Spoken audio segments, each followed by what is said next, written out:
Halo Taurus, selamat datang atau selamat datang kembali. Ini adalah general reading untuk bulan Juli. Kita akan lihat apa yang kamu perlu tahu di bulan Juli ini ya. Oke, kita mulai dulu dari tema besarnya. Yang pertama ada misteri, ini adalah Eighth House. Eighth House itu adalah energinya Scorpio. Lalu yang berikutnya ada Chiron, kata kuncinya heal, pemulihan. Lalu yang terakhir ini kartu kamu keluar nih. Kata kuncinya cultivate.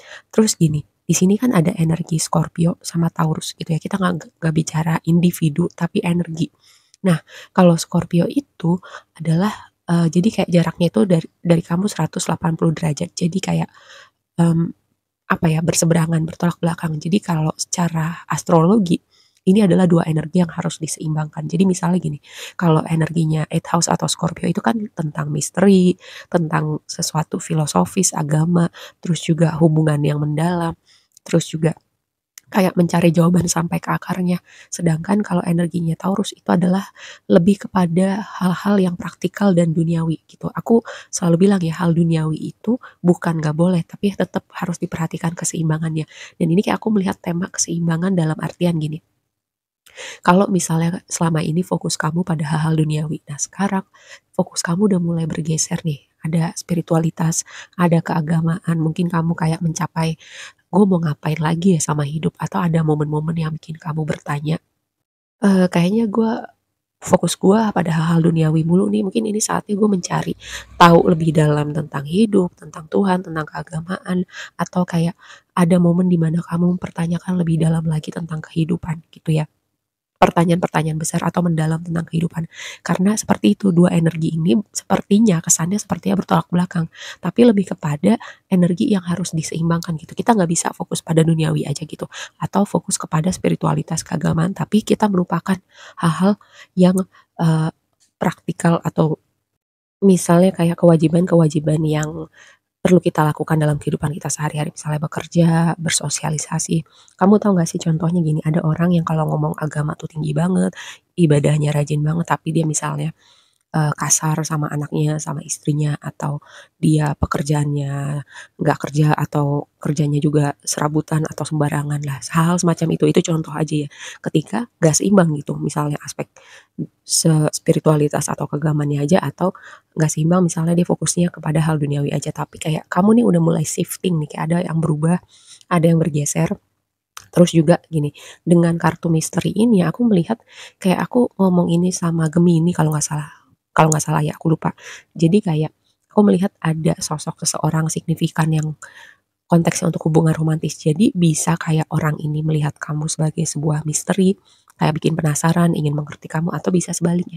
Kamu melihat sosok orang ini sebagai sebuah misteri gitu. Kamu berusaha mengerti orang ini, ingin mencari tahu tentang dia, ingin lebih mendekat mengenali dunianya dia. Seperti itu ya.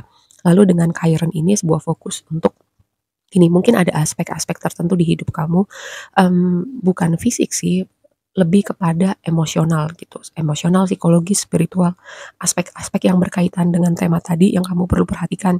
Misalnya apakah masih ada luka, masih ada trauma, karena Chiron itu berbicara tentang fokus untuk pemulihan, dan ketika kita melihat luka kita mentransformasi luka kita bisa membawa energi transformasi yang sama untuk sekeliling kita gitu, atau dampak yang lebih besar lagi.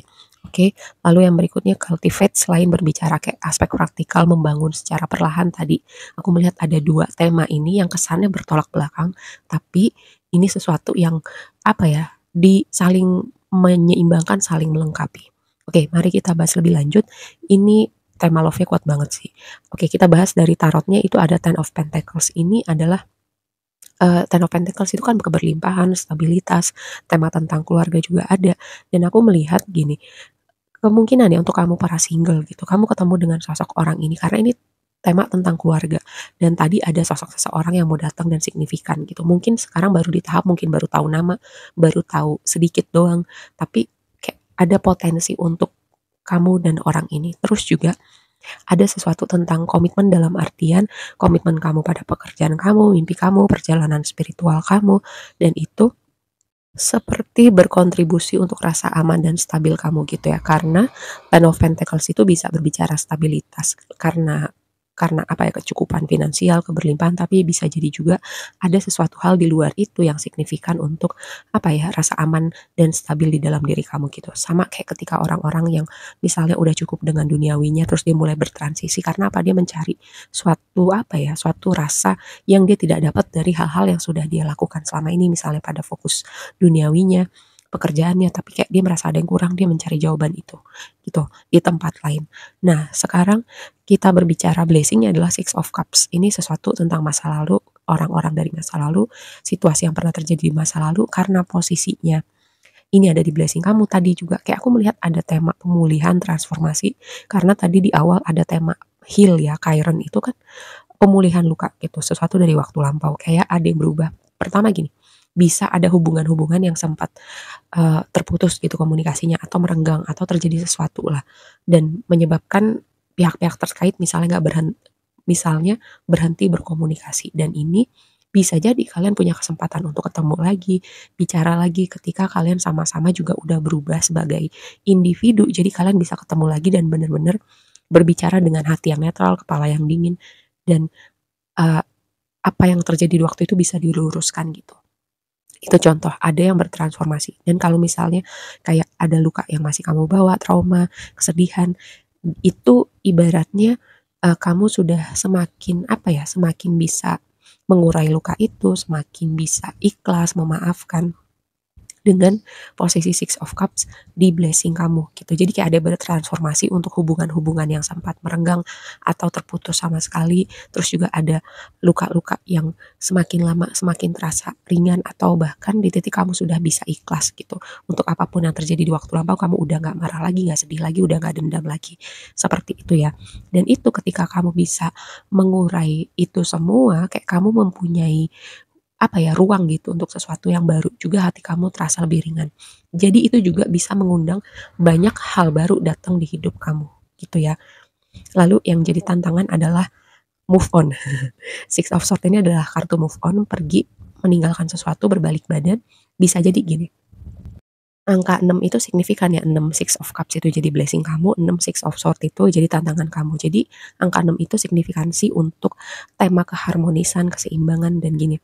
Ketika kamu mau ada yang berubah di hidup kamu, mungkin partnya ini seperti meninggalkan atau membalikan badan dari situasi tertentu di waktu lampau yang mungkin mengelukai, mengecewakan kamu, atau versi diri kamu yang lama. Oke, gue merasa cukup dengan versi diri gue yang itu yang misalnya sedih, marah, kecewa, menyimpan luka dan gue mau apa ya melepaskan itu semua supaya gue jalan ke depan hati gue ringan hidup gue lebih ringan gitu dan gue tidak dibayang-bayangin lagi sama masa lalu karena apa walaupun tadi aku bilang kamu sedang dalam proses atau semakin ringan ya hati kamu gitu tapi kan tetap belum semuanya ya penonton aku yang sudah benar-benar bisa melepaskan itu semua makanya ini sebagian temanya masih menjadi tantangan gitu untuk membalikan badan, untuk mengikhlaskan, untuk memaafkan, untuk meninggalkan versi diri kamu yang lama, dunia kamu yang lama. Karena tadi apa?